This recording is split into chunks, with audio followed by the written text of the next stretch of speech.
Yay! Perfect. So, as you guys can see, today's talk is by the wonderful Athena at Meticulous Ink.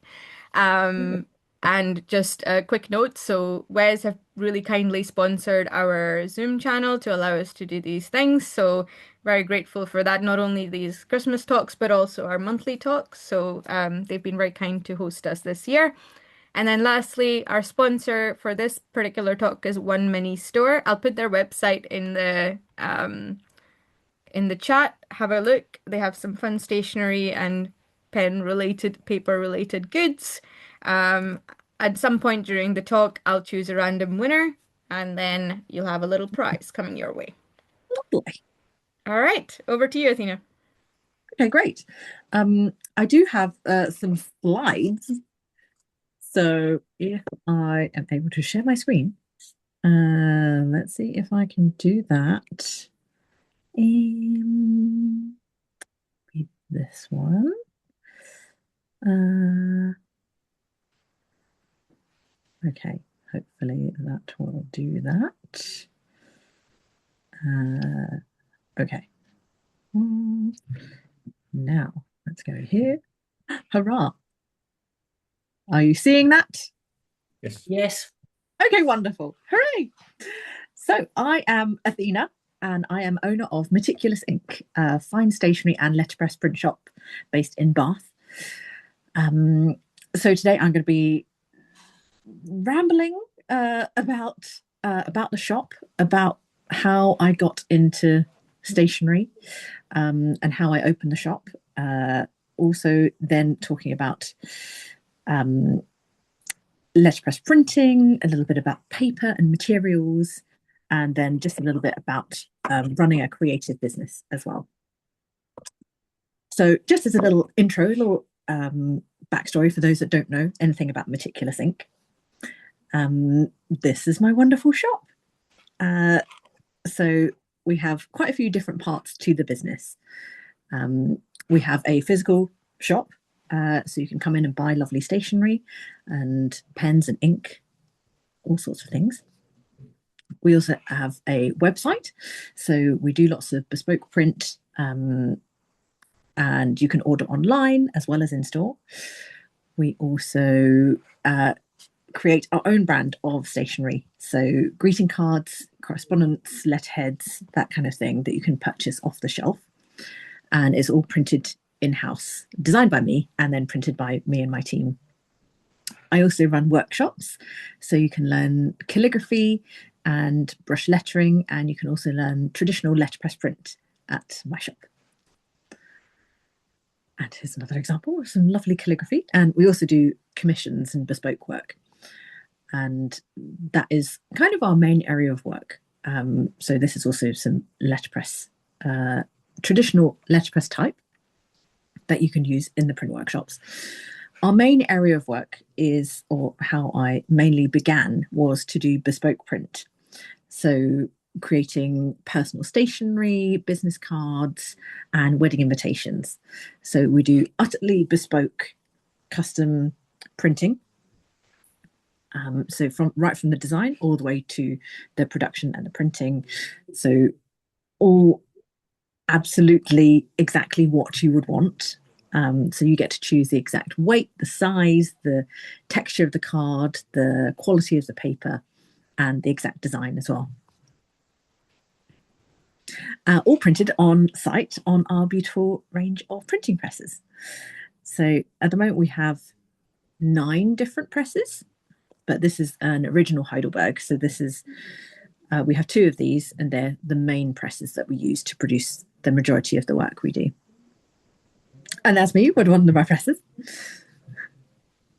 A bit more background. We have done a collaboration with Anthropology in the past. We've worked with Barber as well, and were featured in their Wild Britain series. We did collaboration with Mulberry as well, and I taught a range of workshops at their flagship store in London, and then they flew me out to Paris to teach as well, which was great fun. We've been stocked, our own brand stationery has been stocked in Liberty, in Selfridges, and in Fortnum and Mason. And I have also featured on craft shows on TV. So I was on Kirsty's Handmade Christmas in 2017 in the gift wrapping competition, which I did lose, sadly, sad times. So I made a working cardboard padlock because you had to do a theme for the gift wrapping. So my theme was X marks the spot. So it was like pirate Christmas treasure, and it did work. However, it was judged to not be the winner. However, then the following year they did ask me to come back. And so I came back and did a tutorial with Kirsty and taught her how to make a pop-up card. And so I felt like I was a winner in life, and that was great. I've also been a craft expert on Kirsty's Celebrity Craft Masters. There was only one series, sadly, because that was great fun. And I was kind of the craft assistant, if you will, to these various celebrities and helped them to make lots and lots of different things. I was also in 2020 the Independent Award winner for the People's Choice Award, and that was towards the end, well, I guess right in the middle of COVID. And we were voted as the People's Choice, so we got the most votes from the public and won £10,000, which was amazing for that year. It was so needed and helpful. It was very, very stressful. So some other numbers, but we did receive one piece of hate mail. Aside from that, we've taught 3,000 people. We have sold 13,400 approximately nibs, and we've printed almost 1 million sheets through our printing presses. And out of all of this time, I've opened Meticulous Ink in 2010, so it's been 15 years, and I've only received one piece of hate mail, which was in response to me being on Kirsty's Celebrity Craft Masters, and here it is. Which I do keep in a folder marked hate mail, and it is still the only piece of hate mail, so I find it quite hilarious. So thank you, Paula, for your contribution to my life. Thanks, Paula. So I'm going to talk a bit more about the story of Meticulous Ink and the story of me and how I came to be this quite geeky stationer. This is me and my family. So that's me in the front. I was raised by my mum. She had a very, very difficult upbringing, and so is very, very specific, very particular about our upbringing and making sure we all did lots and lots of different things. We tried lots of different things. We did dancing and ballet and karate and acting lessons. And, you know, we did horse riding. So we had a lot of variation in our childhood. And my mum was also very specific in the kind of books she would leave around. So she would always leave self-development books and self-help books around. And so I would just, you know, I really liked reading, so I would pick them up and start reading them. And so I think that definitely helped in my self-belief and thinking that anything was possible, that I could do anything with my life. My father was very transient, not really around. He did have a restaurant and a takeaway, so he was very much an entrepreneur. When he would come to visit, he would have, you know, a wallet bulging with cash, and so I think that definitely did seep into my brain. And so I wanted to have my own business. So I think, you know, on some level that did help. The main reason that I wanted to have a business of my own is there's a particular memory that I have of a particular week where we didn't have a lot of money. I mean, as a child, I didn't have a lot of money anyway. But I had a very happy, excellent childhood, like full of joy and play and creativity. But there was a particular week when I was about 11, and we didn't have enough money to buy food for the week. So, the food in the kitchen was just less and less and less. And so it was like a week of no food. And I remember thinking, I don't want to rely on someone else for my money. I'm going to have my own business. Not like I think I'm going to have my own business. And I only want to rely on myself. I want to be in charge of my destiny. And so I knew that I would have my own business. In what? I wasn't sure, but I knew that I would. So from the age of 14, I had all of the jobs, so many different jobs. Here is sort of a list of things that I can remember, but all of the jobs, and quite a few measuring underwear for some reason. I don't know. But yeah, and in the meantime, then I was doing lots of creative things at school and at uni as well. And here is some of my university work. So at uni, I went to the Surrey Institute of Art and Design in Farnham, and I studied arts and media because it was a really great course, because it was almost like a 3-year foundation course. So you got to do fine art, animation, photography, and digital screen arts. And you would go into other people's classes, and then you would whittle it down. So then in the third year, then you specialized. So I specialized in fine art and ended up specializing in fine art print, simply because no one really used the print room. Like all the fine art studios, there were, maybe 100 or more people all crammed into this quite small space. And in the print room downstairs, there was maybe 5 people that went in there, and there were 2 technicians. And so it was like having my own little private studio, really. So I specialized in screen printing. So it was very, very much hands-on, and I loved the repetition and being able to create these really crisp, perfect prints, and then mixing that with something that was more textural, more organic.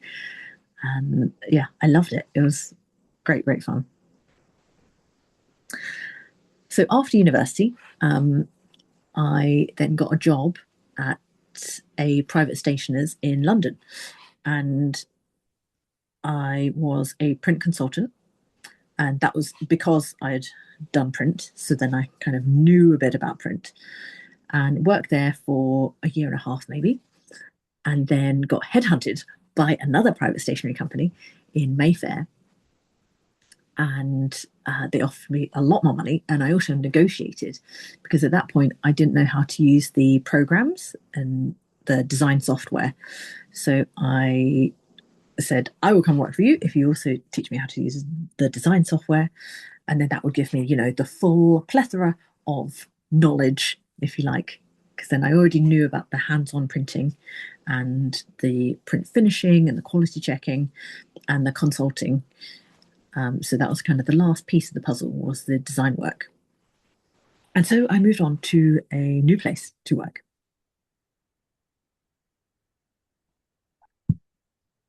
That's me negotiating. Yeah. So then I was trained to be a print designer. So worked there for another year and a half. And at the time, oh yes. So then while I was there, I then ventured into my first business. And the first business, it was actually my then partner at the time. And he really wanted to do t-shirt design and fashion, I guess. And he had some quite dark style, quite a dark style of illustration. Like it would look very, very cute, but then there'd be, you'd look a bit deeper and it would be something a bit disturbing. And so I said, okay, let's do this. Let's try. And so this is while I was working full time as a print designer. So I was working full time, and then we had a stall at Camden Market. So we had 5 different designs we started with. I invested in buying loads of t-shirts and all the different sizes, and we printed all these t-shirts ourselves. we were able to use my other half then was volunteering at a screen printers, and so they let him use all the equipment, and so we got to print all the t-shirts ourselves. And yeah, so we had a stall at Camden Market, and it was a very steep learning curve, as I didn't know anything about fashion, and about stock, etc. And so that was quite a major fail. However, we did learn a huge amount, so that was great. I learned about the amount of stock that you should and shouldn't buy, and how much more research you should do before just jumping in there and just doing the thing. So it was a very important step in my entrepreneurial career. It came time to leave London. And so I kind of thought, well, what am I going to do then? I could just get a job, or I could try and do the thing. And so, having always known that I wanted to have my own business since I was 11, I thought, and I also looked at and thought about all the previous bosses I'd had. I thought, do you know what? I could do that. I could be the big boss. It took about 10 months from starting the business plan to opening the shop. So I think it was in sort of the December, January that I started the business plan. Then by June, I had the business loan. July had found the shop. August handed in my notice. September got the keys. October opened the shop. So it was all systems go, and I was I really had all of the faith in myself that this would work, and also I had the faith that if it didn't work, then the very simple solution would be I would just pay off my debt and I would go and get a job. So I might as well try and do the thing now. So I opened Meticulous Ink in 2010, and there are very few photos I could find. So these are like all the photos I have from then. The shop was extremely empty. You can see in the bottom right corner there. And at the time, I thought that was like really full, but it was really quite barren, I would say. But there was a lot of hard graft and a lot of help from friends and family. There was a pizza painting party where we ordered loads of pizza, and everyone came and like helped us paint the shop. And this was our first shop, so this was at number 33 on Walcott Street. We're now at 134, so at the other end of the street. And the basement here was extremely damp, which is very typical of a Bath heritage building, and this was a listed building. And yeah, but it was the perfect place. It was the perfect place for us, and I imagined this shop as well. Like, I knew that it was the right place to start. In our 4th year, we ended up moving to our current place. So we've been at our current location for 11 years, and it's much, much drier. It's a much newer building. It's not a heritage building, so that's great.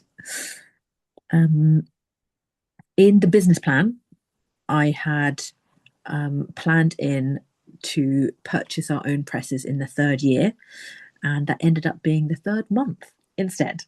So when I first opened the shop, we were outsourcing to where I used to work, and there were 3 jobs in a row that were not perfect, or not as meticulous as I feel like they should have been, could have been.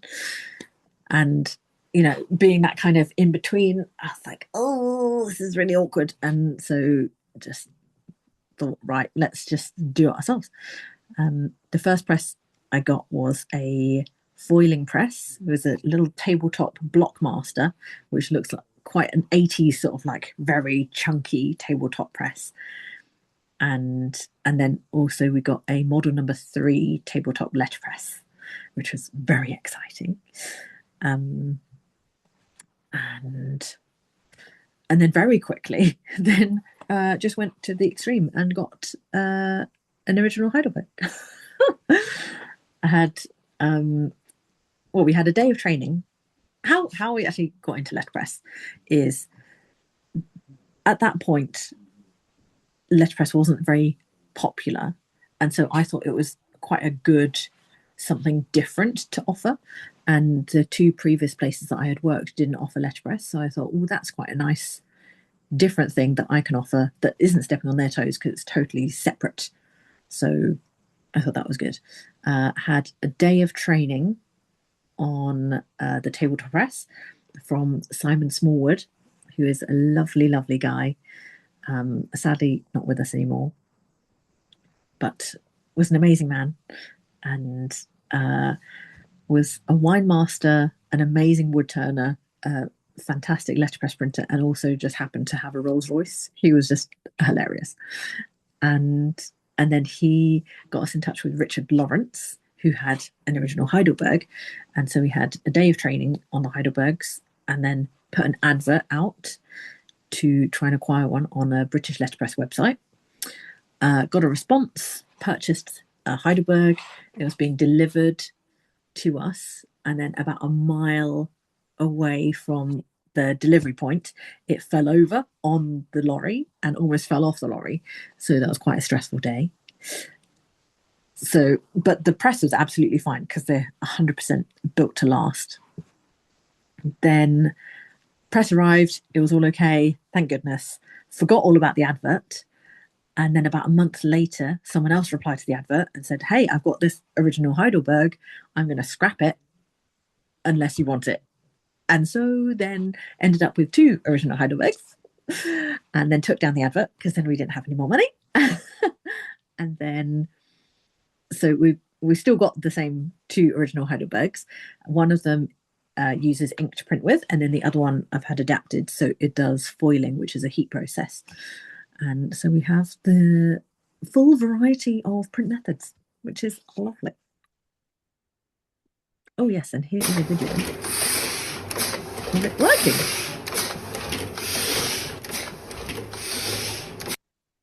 There we go. And I think I have another video, yes. Yep.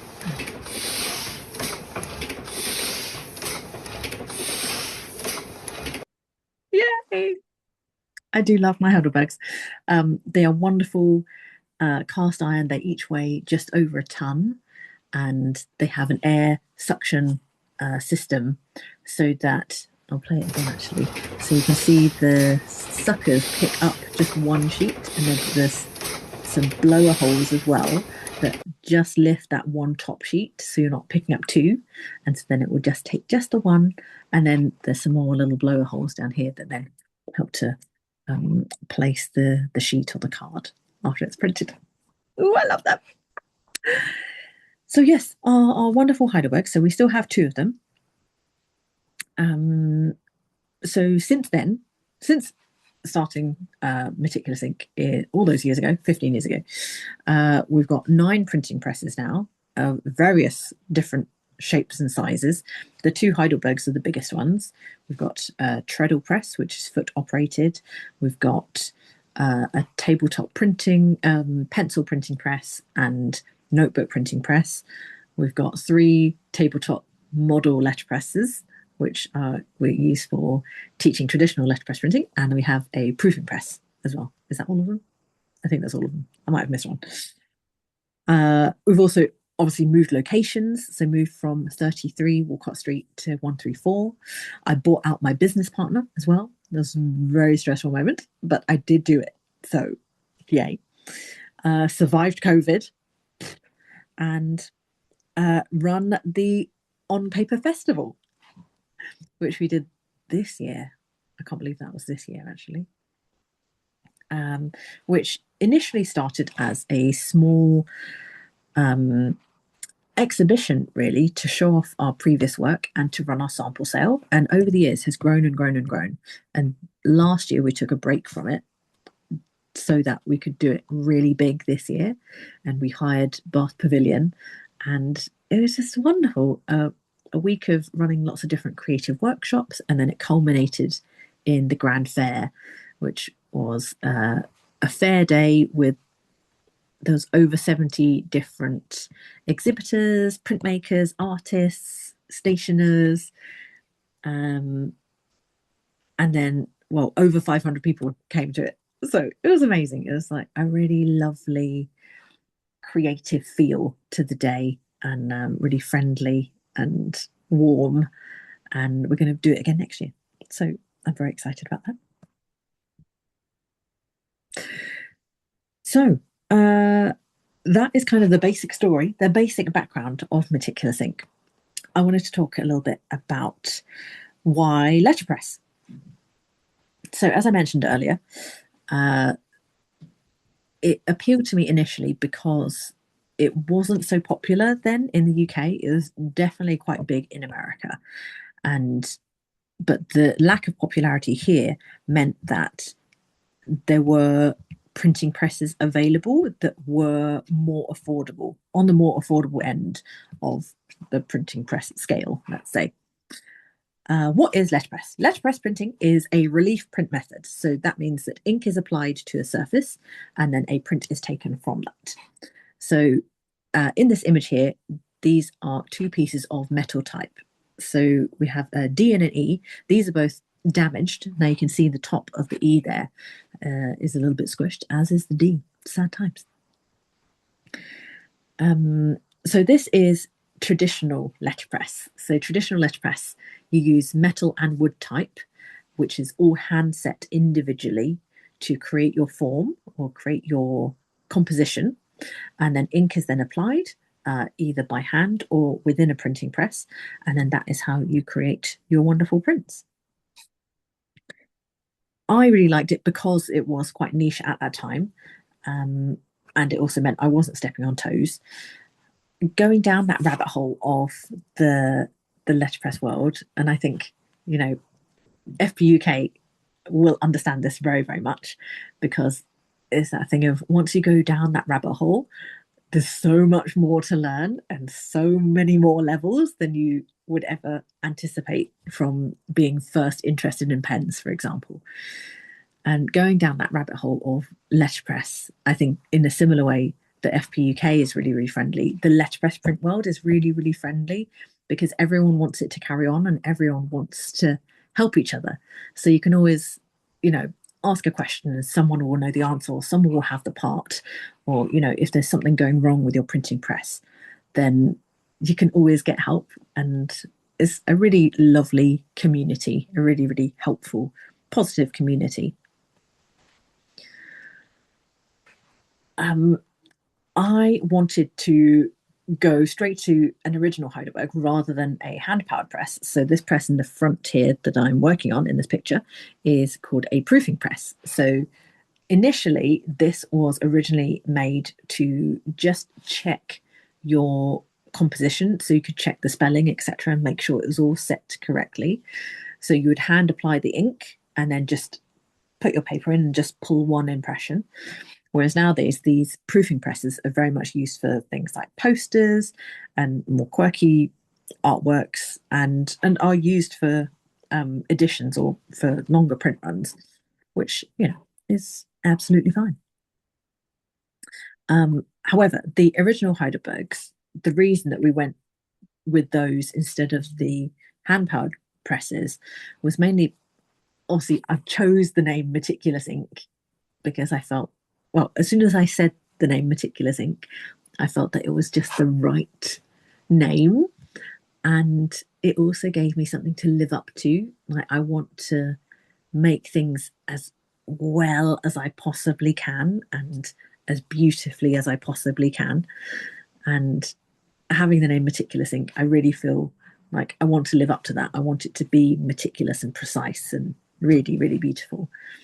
And the original Heidelbergs, because they are bigger, more powerful presses, they give much more consistency and much bigger production capabilities.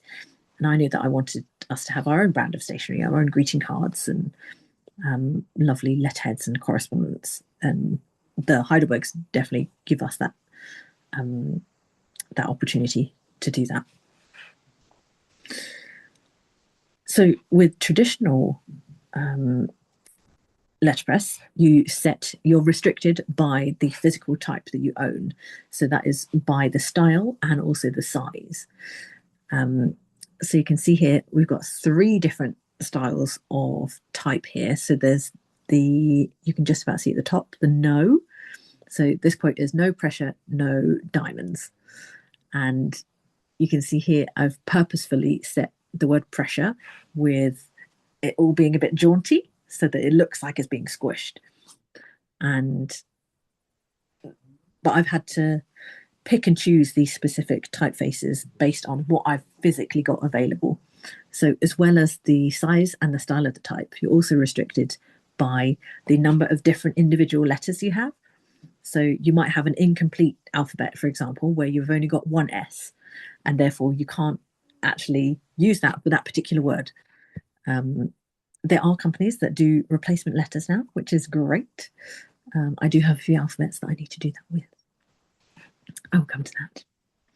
And so now I also teach letterpress workshops where people can learn how to hand set their own little composition and their own little mini artworks.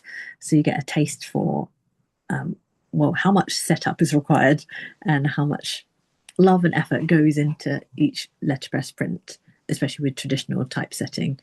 It is a whole different beast. Whereas for most of our own brand stuff, our greeting cards and the Meticulous Ink own brand off-the-shelf stationery, the majority of that is done with contemporary letterpress. So that uses polymer plates, which are these that you can see in this picture. So these are made sort of like a photographic process. So the polymer is UV sensitive. You have a negative put on top. It's exposed to light, and the parts that are exposed harden, and then the parts that are not exposed then are washed away. So you're left with this kind of 3D flexible plate. The sort of stripes that you can see are actually the adhesive, which is underneath, which then, because it's kind of ridged, you can then easily peel it off. Whereas if it was completely solid, it would be really hard to peel it off the base. With polymer plates, we are able to do that lovely deep impression, which is the thing I really love about letterpress printing, is you creating this kind of sculpture out of the piece of card. And I love that. I love it. It's so nice. With metal and wood type, originally letterpress printing was not made to do this kind of impression. It was made to just do a kiss impression, which is where the ink just literally sits on the top of the paper. Obviously now with digital printing, we want to create that texture with letterpress so that it looks different from digital. And so with the polymer plates, then you can put in that impression without damaging the type, whereas metal and wood type is delicate. So you can easily damage it, and then sad times, because then you can't use it anymore. Now, with both of these images, you can see the importance with the choice of paper. Now, being a stationery geek, I love paper, and I love trying different paper. When I first opened Meticulous Ink, finding the right kind of paper was really important to me, and finding a paper that would work for all of the different creative things I wanted to do. So including, being able to use a fountain pen on it, being able to use gel ink and alcohol-based ink and calligraphy ink and brush pens. So it took a really long time to find the optimum paper. Initially, in 2010, we were using a bamboo paper. However, it was really hard and it felt quite soft, but actually for printing, it was really, really hard, and it was damaging some of the polymer plates even. So then we moved to a cotton paper that was made in Scotland. So we tested it extensively, made sure it was optimum, and then the mill stopped producing it. So then we asked if we were able to have the recipe and could we buy it as our own paper? And they said yes. So then we had to order a ton of paper, and it came on this huge crate, and it was amazing. So then we were using that for a long time.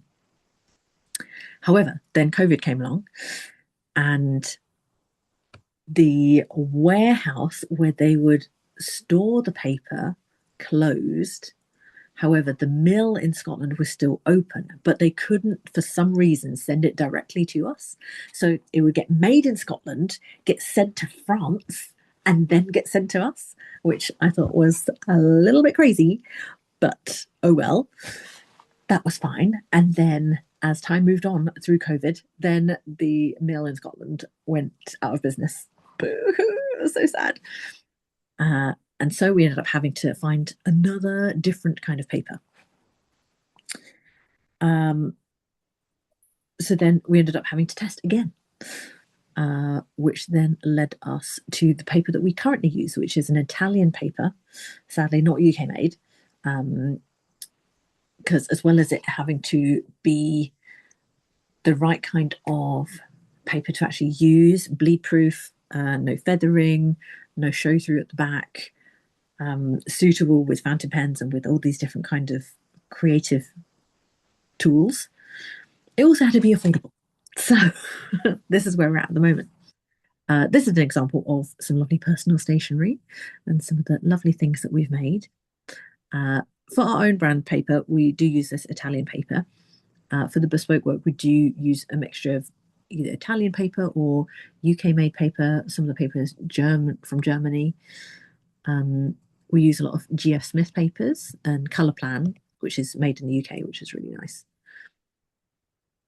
So, of course, all of our own brand paper is now suitable for all of your wonderful pen needs.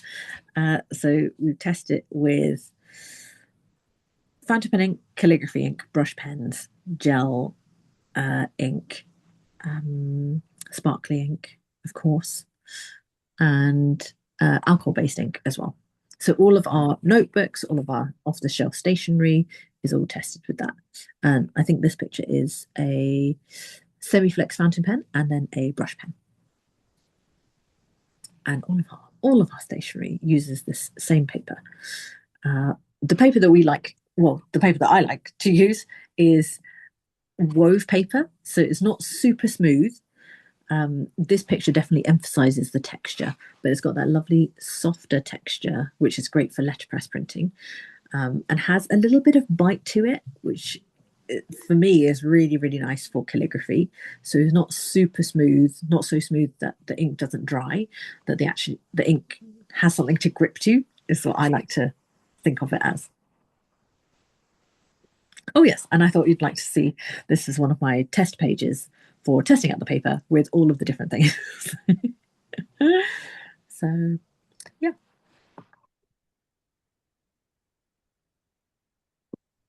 I got some of those little cards, you know, the one that you had on your previous page with the link pots.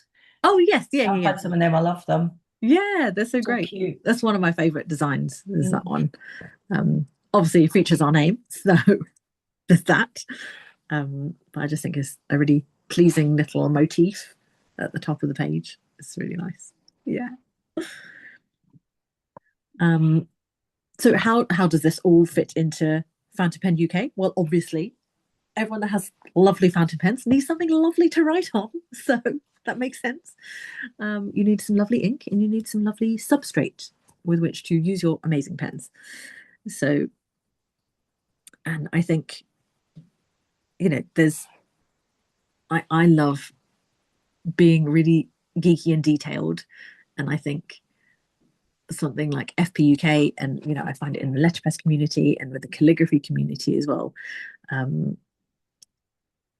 know, being able to talk in depth about something like the feel or the texture of paper and which is your favorite kind of paper and which is your favorite kind of ink and what's your favorite ink color is like a thing I really love.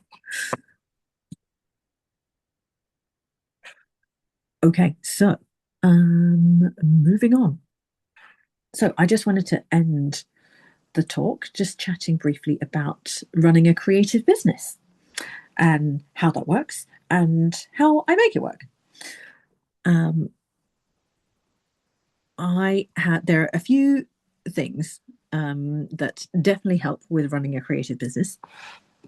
Firstly, having an extremely strong sense of self-belief, unshakable self-belief, and belief that everything is possible. And I definitely have that. Um, Someone asked me today, actually, or yesterday, if looking back, would you ever believe that this is what you would have created?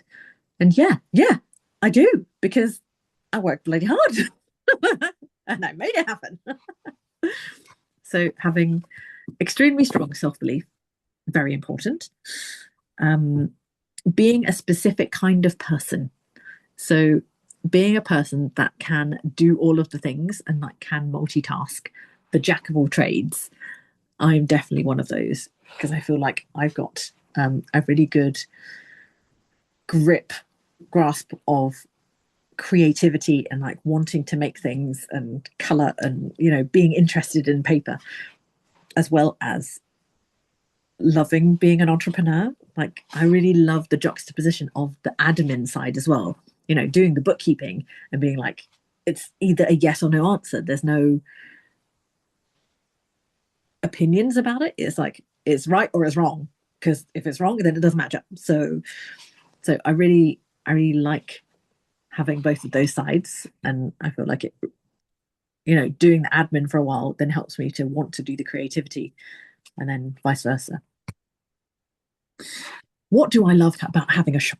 I am definitely a person that I love being a shopkeeper. I love having a physical shop that people come into. And I was thinking about this today, and I really love helping people with really niche queries and questions. It's kind of like a little challenge, and I really like being able to share that knowledge and try and fix the problem and find the solution. I really, really love that challenge. It's also really wonderful to be able to shop for really cool, great things. And then, have the excuse of having a shop to put them in, because I love stationery. And also having a really lovely community and getting to know your customers and being able to geek out about paper texture, and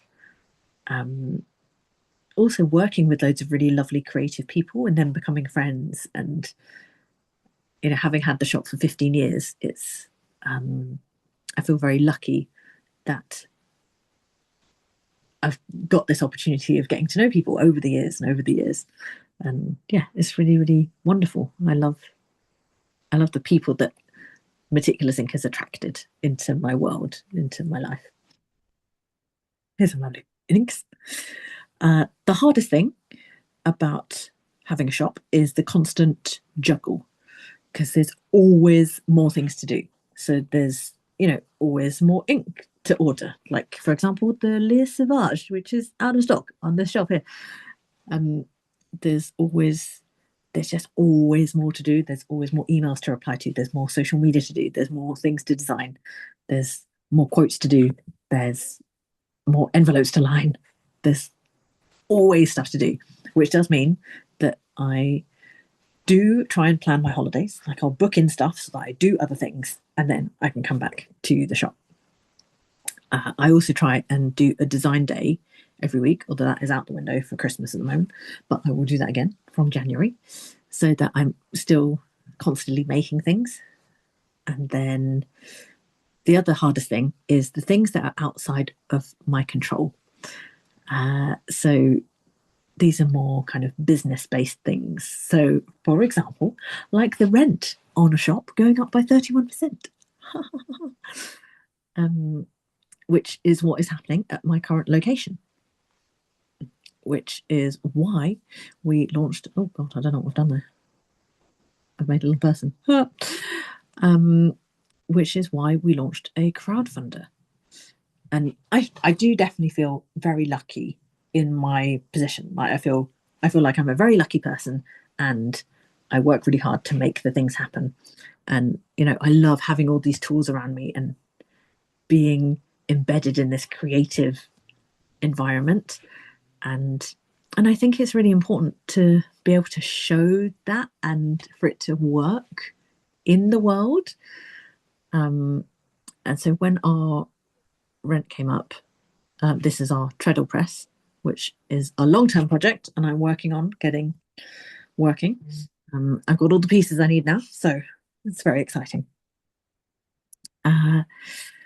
So yeah, I want to be able to keep this going and for it to be, I want to be an example for people that it is possible to have a creative business and for it to be successful and for it to grow and also like be morally good, like not just be a good thing in the world is what I want. And so when our rent, well, initially it was going up by 36%, and we negotiated down to 31%. And so I thought, do you know what? I've had enough of that. And so launched a crowdfunder very recently, so that I could find a permanent home for the shop where I would have control over things like our rent. And very thankfully, our crowdfunder was a huge success, and we ended up raising £61,812 and are now in the admin limbo. So we are leaving it in the hands of the accountant, the bank, and the solicitors to hopefully have secured our new home, which is very exciting. So the future, the main things that I would like for next year are to secure our new home, to make it totally amazing and just bloody brilliant, and to run a very fantastic On Paper Festival next year in June. So please do save the date. 17th to 20th, we're going to be running loads of different workshops, handwriting workshops and calligraphy workshops. There's a workshop to make your own paper and to make your own botanical based ink. And then the grand fair is the culmination, which is on the 20th of June. And it's going to be blooming amazing. So thank you very much. I hope you enjoyed my rambling chats. And I would love to answer any questions that you might have. Thank you very much. There are a couple of questions in the chat I'll read out. So, okay, lovely. Andrew asks, what's the heaviest GSM paper you sell? We sell in the shop. Off the shelf is 300 GSM. However, for bespoke work, we go over 1,000 GSM. So it depends what they're after. But obviously, we are completely bespoke. So, yeah. Cool. Is that 300 GSM ink friendly? Of course. Oh, fantastic. Perfect. Yeah, all of our paper is ink friendly. That is very extensively cool, tested. Yeah. I was clicking around on your website as you were talking, so I enjoyed lovely. That. Shall I stop sharing my screen now? If I can. It's okay, it's up to you. Then the next question from Paul was, on the creative side, have you ever had clients from hell? Of course, yes, definitely. Yeah. Oh, there we go. Let's do that. Lovely. Clients from hell. So usually, oh, there we go. Usually it would be, I'm sad to say it, but usually clients from hell, it is like Bridezilla or like Mother of the Bridezilla, which, it feels kind of, what is the word? I was going to ask, would it be wedding related? But continue. Yeah, it feels kind of stereotypical, but it is true. We have had one Dadzilla. But yeah, generally to do with weddings, I would say. I mean, it's an intense situation, right? So It But is. thankfully not too many. Like, touch wood, it's not too many. Good. I had a question as well. Yeah. For your Heidelbergs, how old are they? And Oh, yes. The so Heidelbergs are both from the 1960s. The tabletop model presses, they are 1870 to 1890. And I think the treadle press is 1890 as well. So, wow. yeah, the oldest presses are those tabletop ones. And then the Heidelbergs, they look a lot older because the design hadn't changed for like many, many years. But yeah, they're both 1960s. Cool. And do they need regular maintenance? So we look after them, and they were built to last, like really built to last. So touch wood, you just like look after them, and they're okay. However, we do have a man that knows, lovely Steve, the print engineer. So he because last year, the printing presses used to be upstairs in our shop, and we had them dismantled and then moved downstairs. Because I was very aware that our retail space was really, really small, and the other stationery shop, the other main independent stationery shop in Bath, had closed during COVID or just after COVID. I think actually it wasn't because of COVID; it was because their rent went up excessively. Wood's the stationer, so they closed, and so I was very aware that we were the only other stationery shop apart from like Ryman's and W.H. Smith, and so I wanted to expand the shop. So we had to have the Heidelbergs completely dismantled to be moved downstairs. And it was a very stressful week. But it was all worth it. And Steve, he's like, you know how mechanics, like they can look at an engine, they know all of the pieces. Like he literally took apart all the pieces, just chucked them in a box, and then just like rebuilt. I'm just like, how do you know every single piece in the Heidelberg? It's just amazing. Like it's mad.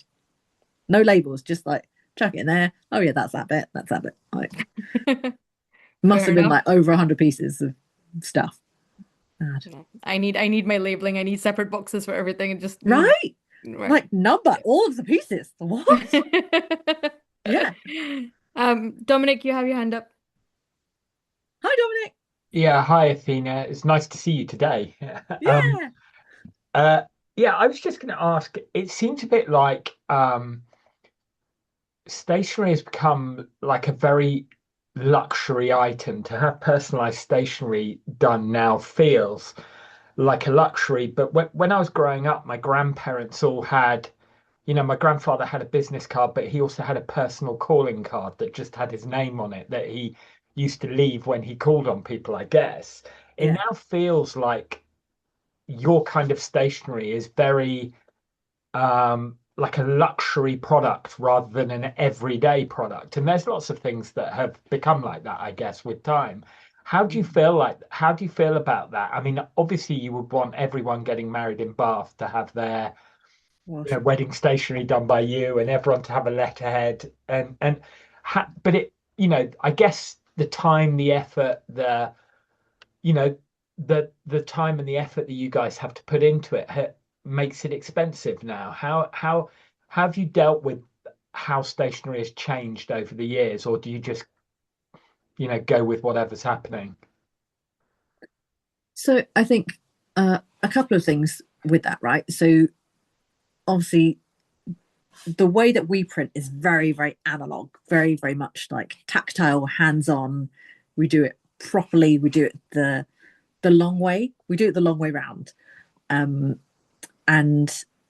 that does come at a cost. Like it does take longer. It takes a lot longer than digital printing. So there's that side of it. And then there's also, in terms of the digital and analog, the world that we live in is, that tradition of having a calling card and leaving a card when you go to visit someone. It has become far less of a thing in modern society, right? We've all got phones now. We're all on WhatsApp. It's much easier to get in contact with someone. Whereas before, it would be more of a challenge to be in contact with someone. You would need something physical to leave behind so that they knew who you were and could get in touch with you. I think so. My approach from a business sense is to go for the luxury end, because we are a small business and because I love that tactile end. I love being able to choose something really specific that someone wants. So if someone comes in and they want, 900 GSM duplex card with grey on the back and orange on the front, and they want it foiled and with a gilt edge, and then I love the challenge of putting that all together and having 7 different print runs on this one amazing, beautiful, perfect thing. And so it's that was a conscious business decision as well by me, because I wanted to be able to do something that was really, really special for people. And obviously there is still that other option, like people can still choose to, if they want to have a calling card but they want something that is more affordable, then you can choose to have like something that's flat printed, or there are all of the options still. So you can go for something that is more affordable, or you can go for something that is luxurious and amazing and just beautiful in every way. Out of curiosity, outside of the obvious of weddings, invites and things like that, do you see the world of stationery from a business perspective going up over the years to a point where it's becoming much more self-sustainable for other businesses to maybe start competing again? When you say other businesses, do you mean like from there being more stationers and more printers? Yeah, because I mean we've obviously gone through a decline in recent years with the advent of online shopping. But obviously you run a very successful business with a physical store. Um, we used to have at least 2 or 3 stationers in pretty much most towns. Do Yeah. you feel that maybe with the events which you've been running and with your success that there may be room for new businesses to arise? I think it will take a while. I think there's, even now, like, I believe in myself so much, so much. But even now, like, I open Instagram and maybe once a week I'll see there's a business closing.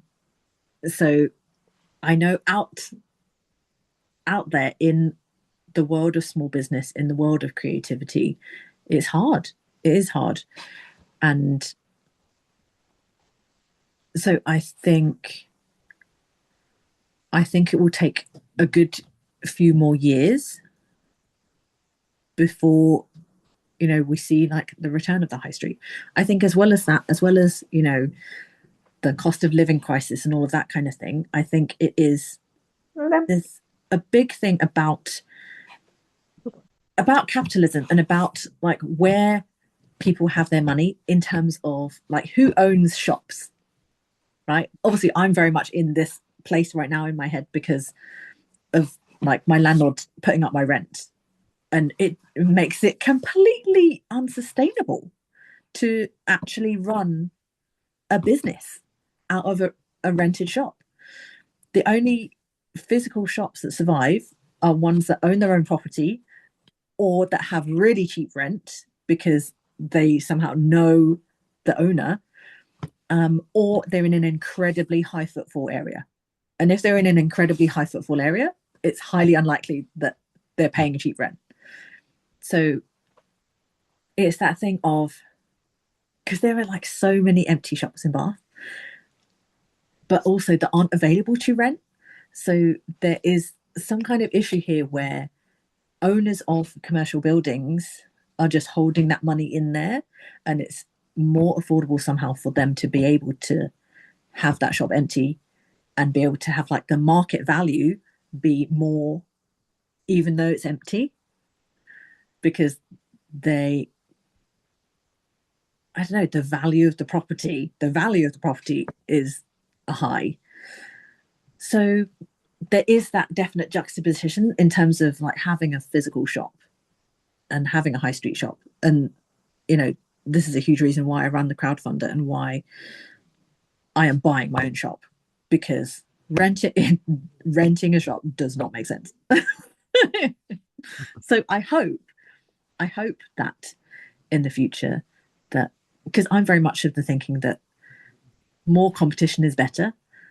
Like, when Woods was there, I would send people to Woods and they would send people to me, like I would have stuff that they didn't have. They had lots of stuff that I didn't have. So it was like a mutual thing. It's just like good for both of us. Sorry, Karen? Sorry. I was just talking to my son that came in. Sorry. I didn't realise Sorry. So, yeah, I think as well, there's a thing of, like Walcott Street, when I first moved there, it was, far enough away from the town centre of Bath that it was very affordable. But obviously then that means like all the other small businesses come there and then we all work together. I'm secretary of the Traders Association. And so we all work together to try and bring more people in and make it a cooler place. So then other businesses come and then, bigger businesses come. And then obviously then the rents go up. So you're kind of penalized for having a good business and for bringing people there and having this community. So that is where you do get pushed out. And it's I see this as a challenge, and that a challenge that I am willing to take. Yep. Turkan, you have your hand up as well.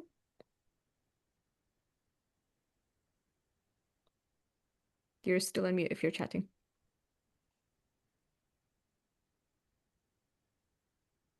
Oh, hello. Yeah. I'm curiosity taking over now, but how Please. did you, maybe other people know, but I don't know, how did you find Fountain Pens UK? What's your FPUK origin story? Oh, I think it's through Matt, who runs the Bath meetups. I think so. I think he came in and befriended us, and nice. Because then we ran the nib grinding session in Bath with Thomas Ang, and he is coming back hopefully early next year to do another session. I think maybe towards the end of February. I need to confirm the date. And it was just such a lovely day to have everyone come and like try out the pens. And I keep saying that it's very similar to letterpress in that everyone wants to keep it all going and like everyone's really enthusiastic about it, and I love that. And oh my god, have you tried this amazing nib? And lots of different varieties, and like, oh, this is a great ink color, what the hell is this? And it's like really a lovely warm community. And there's so much you can do with pen, paper, and ink, right? So there's like your world's your oyster. I love paper. Like there's so much you can do. Yeah, definitely. Turkan, are you still with us? Would you like to ask your question? You can type it if you want. I'll read it out. Yes. Can you hear me, first of all? Yes. Yes, wonderful. I was trying to unmute and it was, I don't know, I'm doing it with my phone, so I'm not very, it's my age group. Technology is passing me. I was going to say sort of like when you're talking about you having a physical shop and a lot of businesses around you closing, and it seems to be some kind of like that landlords would rather see a business shut and not open rather than have decent rents for people.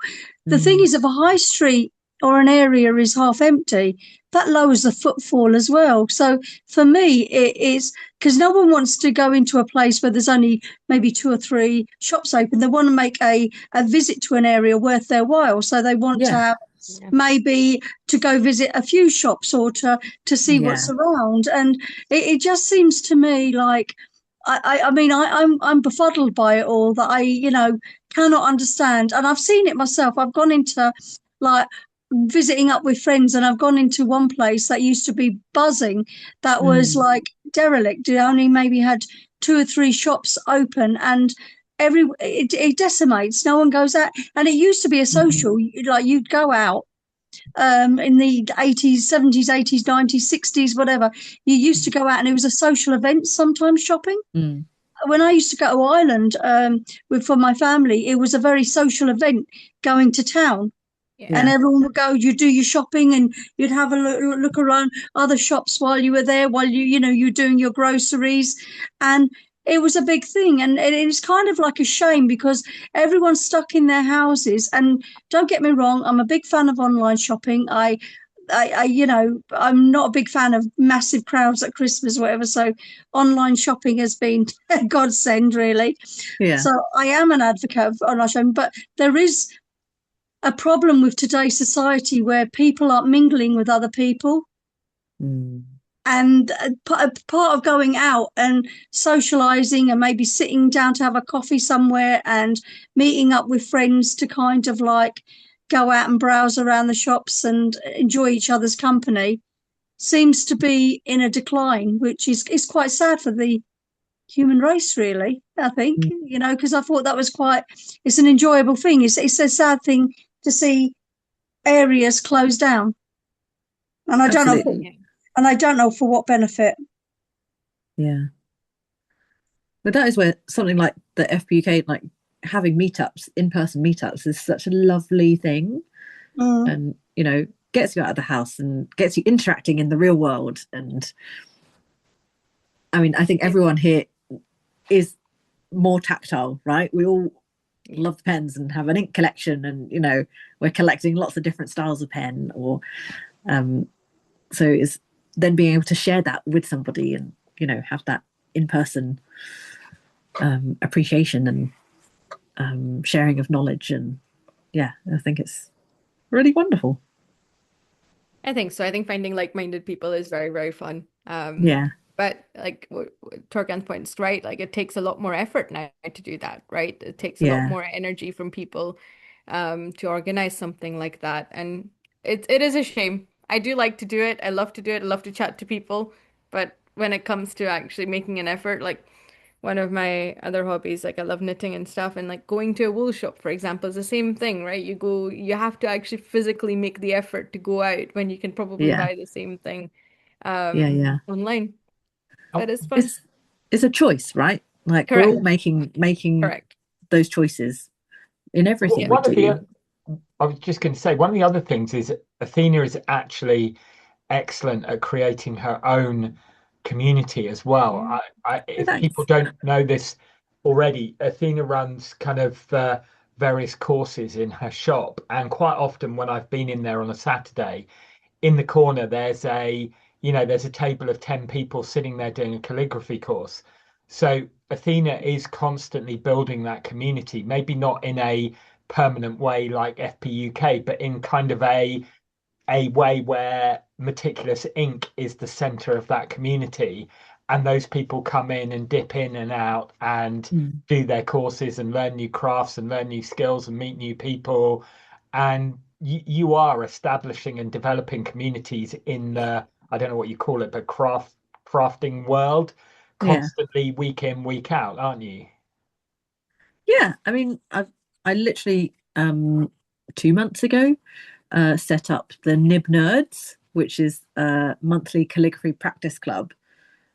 So people that have come to the workshops can then join up, and it's like a £6 monthly subscription, and we just do an hour of practice together. And I'm planning on doing like an in-person meetup, maybe once or twice a year for that as well, because that would just be lovely. And there's 40 people in that group already, and it's just us like practicing together, having a nice little chat, and yeah, so it's nice to be able to create more of a longer term group, I suppose, for Meticulous Ink. Yeah.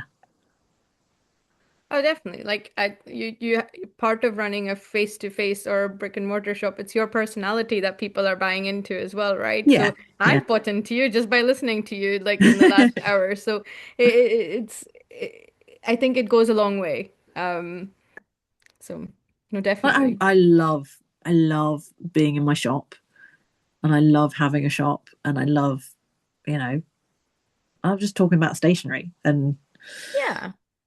like I think about, I know I'm in the right place because, if someone asks you, oh, what would you do if you won the lottery?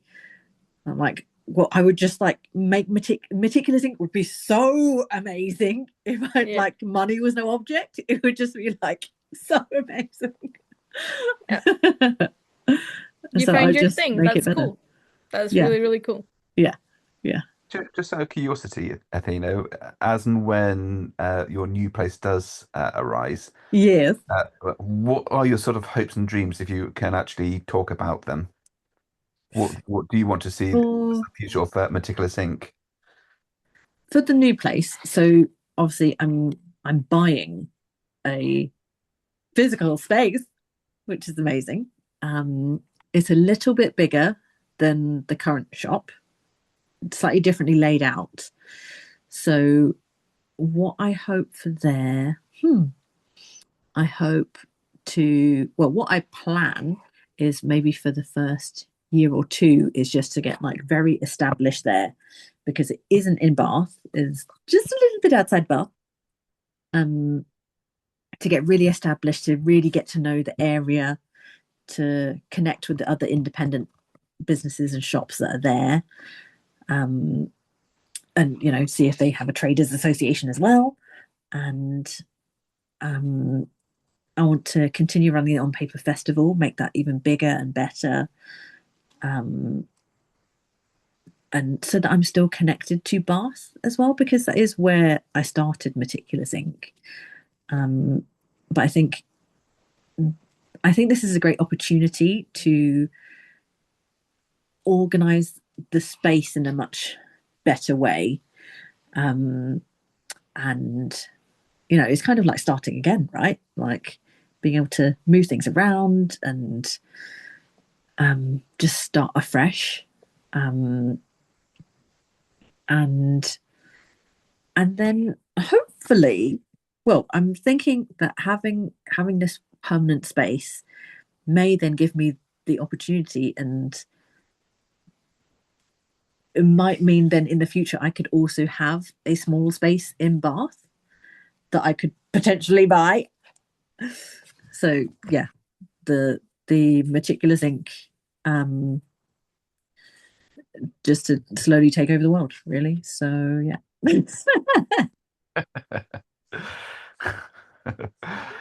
A multi-global institution. That's right. Oh, that's fantastic. Well, I think if because we'll be moving everything there, and so if that is like the print HQ, then then the space that we would need in Bath would be a lot smaller. So that's kind of my long-term thinking is, we have like our print HQ that has a shop front as well, but then maybe we also have like a little space in Bath, and see how that would work. Oh, that'll be wonderful. Absolutely wonderful. Yeah. Helen's asking in the chat, do you think it'll be challenging moving away from Bath and the community you have there? I think, in a way, yes. However, I think the opportunity that I've been presented is so great. And also, I mean, I think it's not far away. And I think as well, I like to hope that the community we've created is strong enough that people will follow us. They will come to visit us where we are. It's not far from Bath at all. It's like 13 minutes on the train, and we're a 3-minute walk from the train station. And I hope that we'll create a space that is enticing enough that people will want to come and visit and, hang out. And, we're going to carry on our workshops and things. We've got some new workshops coming up. And